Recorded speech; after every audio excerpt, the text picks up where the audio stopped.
What's up guys? Kuya Wegs here and family! At kami ay Liligo sa dagat! Saan dagat? Bagas-bas! Ma-practice si Ma'am Precious ng swimming. Swimming lesson 101. Ako dyan. Yan lang natin yung next tip. Let's go! Oh Ma'am Precious, anong masasabi mo?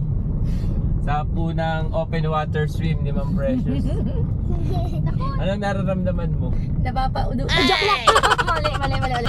Kinakabahan kasi guys, dito nakasalalay kung uubra ang langoy aso. Ni Precious ninyo. Kasi kung hindi, pumundo na.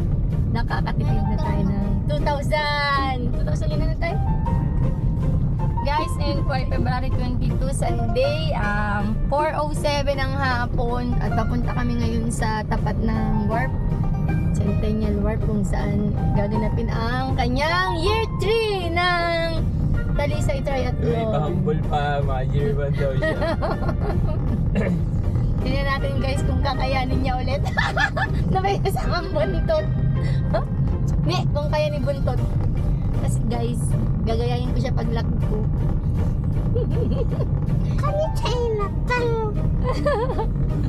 Ano masasabi niyo Sabi dyan? mo, yung ano mo, Kung uubra pa yung langoy aso sa triathlete na langoy aso ang stroke. Tingnan natin guys kung aabante tayo sa alon, sa malakas na alon.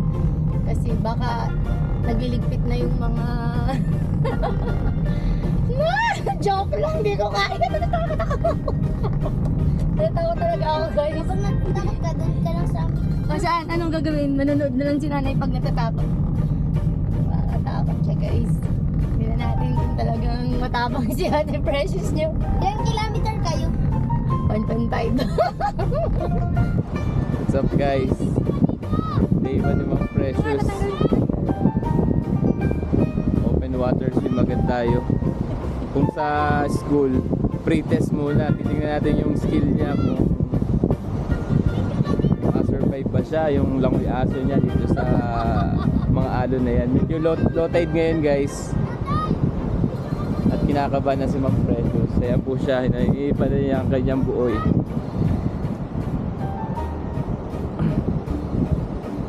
Ano masasabi mo? Kompleto na siya. Ganda. Outfit check.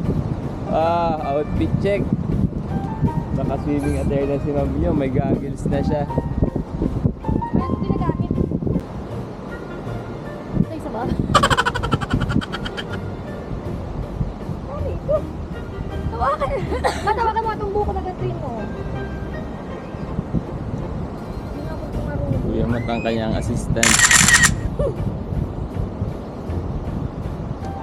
Nakalabas ba yun ba? Pwede naman nakalabas siyang buhok. Hindi man kailangan nakapasok yan. Ang importante lang sa ulo. Yang anit. Alam, nasa harapan ba yung sulat?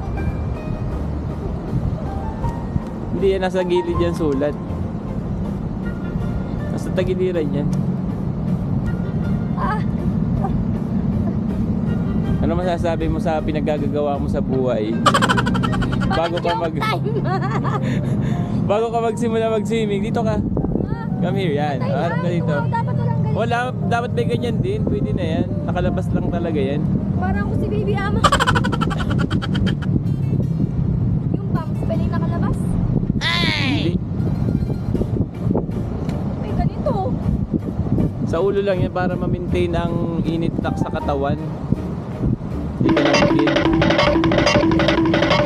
Ano masasabi mo sa pinagagagawa mo sa buhay mo? Ayan, ano ba? Pwede yan.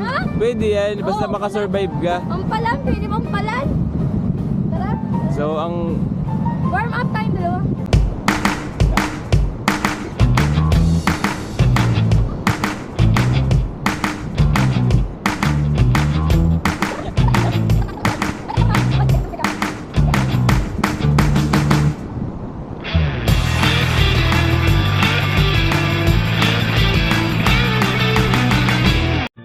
Yo, gusto na.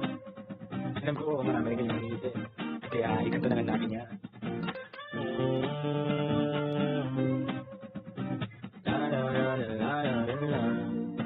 Dami kong pinag-aaral at hindi madali. Pero kahit na gano'n ay pinili ko pa rin ang hindi. Kasi napakaikilig man ang buhay, ang bilis ng sandali, yeah. Sige.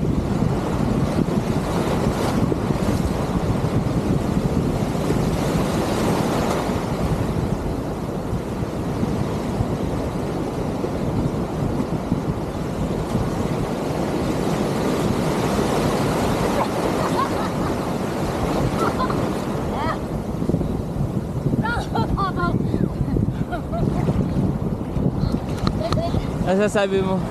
Mababaw lang po siya. Ako ko na pala, joke lang yun. Joke lang po ang lahat. Ano masasabi mo sa first time mong open water? Ang alat. Nabusog ako. Kung habang nagsiswimming kami, nagpa-practice kami mag-swimming, yung mga anak namin, oh, sarap, sarap buhay, nagkakalit-chicheria. Ano masasabi nyo? Ha? Pagod! Dito lang kayo sa gilid, pagod. Ano, ang dami na po natitong tao. Ano masasabi nyo? Ikaw muna, Maya, ano masasabi mo? Pagod na pagod. Kanina pa ako nasa swimming eh. Ikaw, Marcos. Ang hirap mo lang mismo mga agad. Ikaw, Pagod lang. Mateo.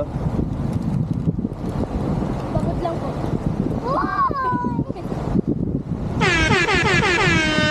Please like and subscribe Kuya Wegs and Family TV.